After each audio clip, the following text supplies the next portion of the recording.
ఈ రోజు మనం చాలా ముఖ్యమైన విషయం గురించి మాట్లాడుకోబోతున్నాం. అదేంటంటే భారతదేశంలో కొత్తగా వచ్చిన కార్మిక చట్టాలు. అవును, ఈ కొత్త చట్టాలు మీ జీతం, మీ ఉద్యోగ భద్రత, ఇంకా మీరు పనిచేసే విధానాన్ని కూడా మార్చబోతున్నాయి. చాలా మందికి ఇవి ఎలా ఉంటాయో అర్థం కావడం లేదు. అందుకే ఈరోజు మీకు సింపుల్గా అర్థమయ్యేటట్టు నేను చెప్తా. ముందుగా మీకు తెలియాల్సింది ఏంటంటే, ఇంతకు ముందుకు మన దేశంలో 29 పాత కార్మిక చట్టాలు ఉండేవి. అవి చాలా సంక్లిష్టంగా, అర్థం చేసుకోవడానికి కష్టంగా ఉండేవి.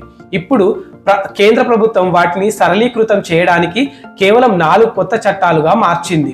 ఈ కొత్త చట్టాలు నవంబర్ 21, 2025 నుండి అమల్లోకి వచ్చాయి. ఈ చట్టాలను మనం ఒక్కొక్కటిగా చూద్దాం. అందరికీ కనీస వేతనం. ఇకపై ప్రతి ఉద్యోగికి కనీస వేతనం ఉంటుంది. ఏ రాష్ట్ర ప్రభుత్వం కూడా కేంద్రం నిర్ణయించిన కనీస వేతనం కంటే తక్కువ చెల్లించవద్దు. అంటే మీ జీతం ఒక ఖచ్చితమైన స్థాయి కంటే తక్కువ ఉండదు. Equal pay for equal work. ఇది మహిళలు, పురుషులు లేదా లింగభేదం లేకుండా అందరికీ వర్తిస్తుంది. ఒకే రకమైన పనికి ఎవరైనా సమానమైన జీతం పొందాలి.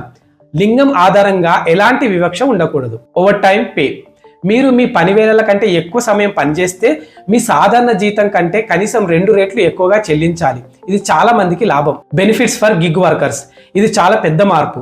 ఉదాహరణకు స్విగ్గీ, జొమాటో, ఓలా, ఊబర్ వంటి యాప్లలో పనిచేసే డెలివరీ ఏజెంట్లు లేదా డ్రైవర్లు, వీరంతా ఇప్పుడు చట్టబద్ధంగా కార్మికులుగా గుర్తించబడతారు. వారికి బీమా, పెన్షన్ వంటి సామాజిక భద్రతా ప్రయోజనాలు అందించబడతాయి. దీనికోసం ఒక ప్రత్యేక నిధిని కూడా ఏర్పాటు చేయబడుతుంది. Easier gratuity.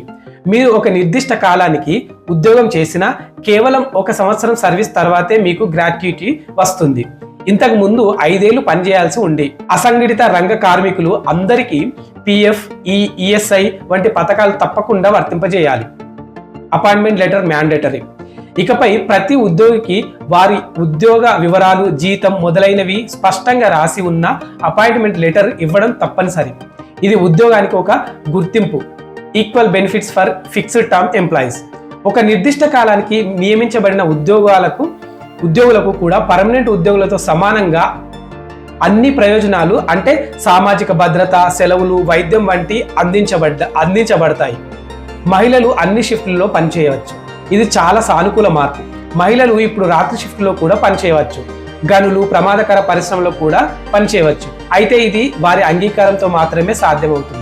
కంపెనీలు వారికి పూర్తి భద్రతను కల్పించాలి. Working hours.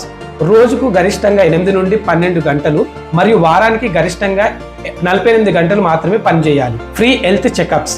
ఉద్యోగులు, ముఖ్యంగా 40 ఏళ్ళు పైబడిన వారికి కొన్ని రంగాల్లో కంపెనీలు ఉచితంగా ఏటా ఆరోగ్య పరీక్షలు చేయించాలి. ఇది మీ ఆరోగ్యాన్ని కాపాడడానికి సహాయపడుతుంది. ఈ కొత్త చట్టాలు దేశంలో కార్మిక సంస్కరణలకు ఒక పెద్ద అడుగు. అవి కార్మికులకు మెరుగైన భద్రతను అందిస్తూనే కంపెనీలకు వ్యాపారం చేయడానికి సులభతరం చేస్తాయి. ముఖ్యంగా గిగ్ వర్కర్లు వంటి అసంఘటిత రంగ కార్మికులకు కూడా రక్షణ కల్పించడం చాలా మంచి పరిణామం.